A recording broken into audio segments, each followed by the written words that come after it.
Plus heavy rain, strong gusty winds, and even snow in the mountains. We are tracking the storm that absolutely drenched Southern California, leaving roads flooded and property damaged. We have team coverage live from the hardest hit areas as the rain lets up. Crews are transitioning into cleanup mode. There's a lot of work to be done. We're going to give you a live look right now at Altadena, where the burn scar areas is facing a mudslide. Wow, look at that, right? What a mess. This is near the area of Pinecrest and Loma Alta Drive. Yikes, what a mess there. And take a look at this video from Citizen app. A tree crashed on top of a car in Pico Union. This is at West Olympic Boulevard and Alvarado Street. Thankfully, no one was inside the car at the time. And then in Westlake, a tree dropped onto a home. Video again from Citizen app showing the tree on the home and blocking part of the street. This was on North Benton Way. Thankfully, nobody was hurt. And over to the city of Orange now, where a car went off the freeway and into the Santa Ana riverbed. This happened off the southbound 57 freeway.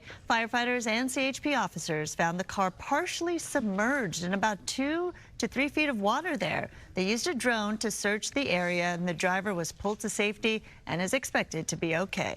All right, it's been a busy morning, Samada. Oh, it sure has. We have been tracking, of course, the thunderstorms that rolled through overnight, delivering heavy rain that did lead to mudslides and free flow and widespread roadway flooding.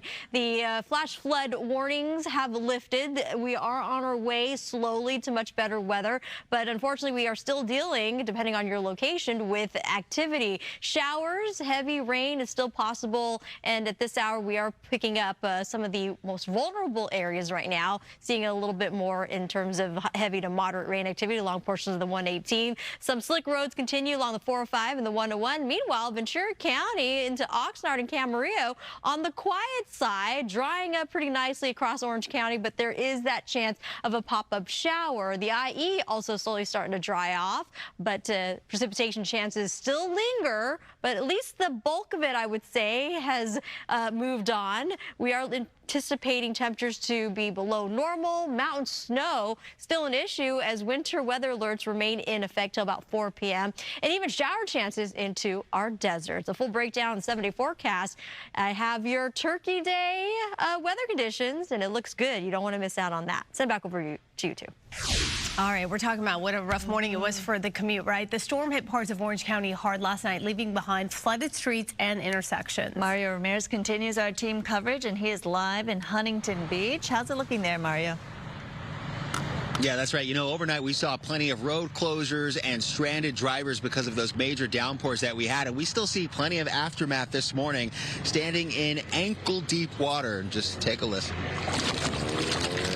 Yeah, it is deep, and some spots are still seeing flooding. You know, this area here, you can see that ponding going up to the intersection, PCH and Warner Avenue. It was shut down overnight all the way down to Sea Point. Both directions completely closed, but it has since reopened as that rain started moving inland. Now, let's go to some of the other areas that we saw overnight. Take a look. This is what drivers were dealing with. Some trying to navigate through what looked like a small river running through the Westminster area.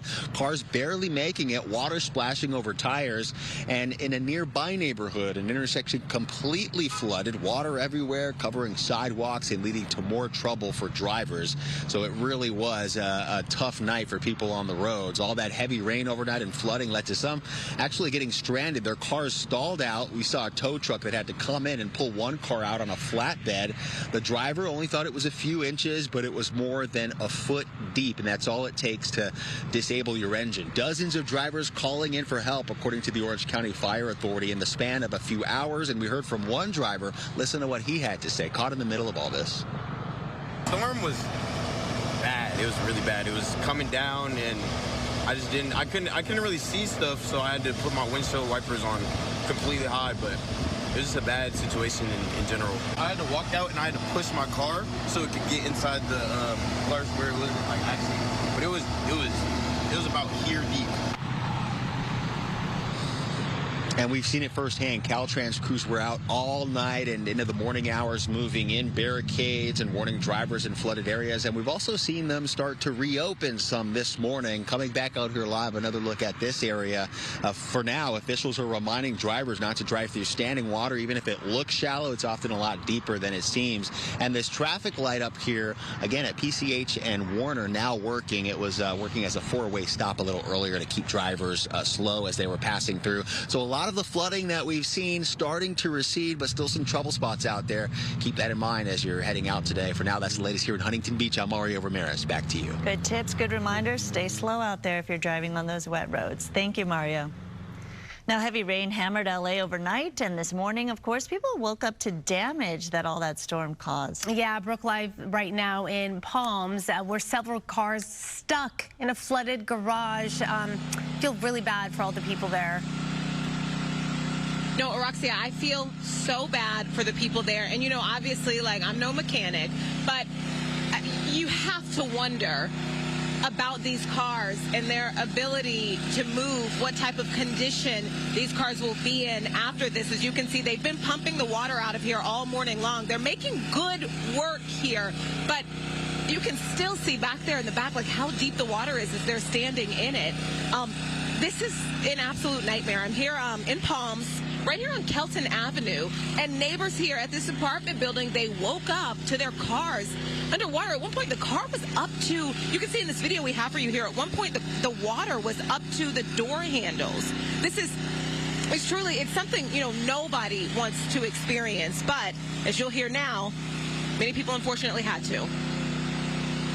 I realized, oh, there is something must be wrong, and I thought maybe just glitch in the car because I heard that horn sound. And first I asked, oh, is it my car making noise? And my neighbor said, most likely yes. And then I rushed in. I got the keys from the car. I rushed in to turn it off to see what's happening. But then I saw all the flood, and I realized we all got a problem. You know, I'm just here thinking about the people who live in this building, the people who have these cars. I've talked to a couple of them this morning. Look just here. This gives you an idea of what they're pulling out of this. This is the water. Now, of course, you know, it has to go somewhere. And I want to take you just down the street a little bit just to give you an idea of the state of the neighborhood. Trash cans still toppled over. That is because the flood was that bad, not only in this garage, but out on the street. The garbage, you know, bins, they can't withstand, they start floating essentially in this deep water, and then they topple over, and there is trash everywhere. And obviously trash mixed with water is just something nobody wants to deal with. And you know, I've also just been thinking about the fact that rent is due in what, 10, 11 days? How many days are in this month? And so many people here in Los Angeles, we all know car insurance is high. No matter what type of car you have, car insurance is high. And so many people have things like $1,000, $1,500 deductibles just to be able to afford their monthly premium. They have to figure out, no matter what insurance will cover, they have to figure out all of a sudden towards the end of the month how to come up with that deductible money. So, you know, this is even tougher than it seems right now. Back to you. Oh my goodness, that tough reality that so many people are facing this morning. Yep. Brooke, thank you. And if you would like to track the storm, just head to foxla.com. You will find interactive radars, a 7-day forecast, and so much more. You can download our mobile app as well.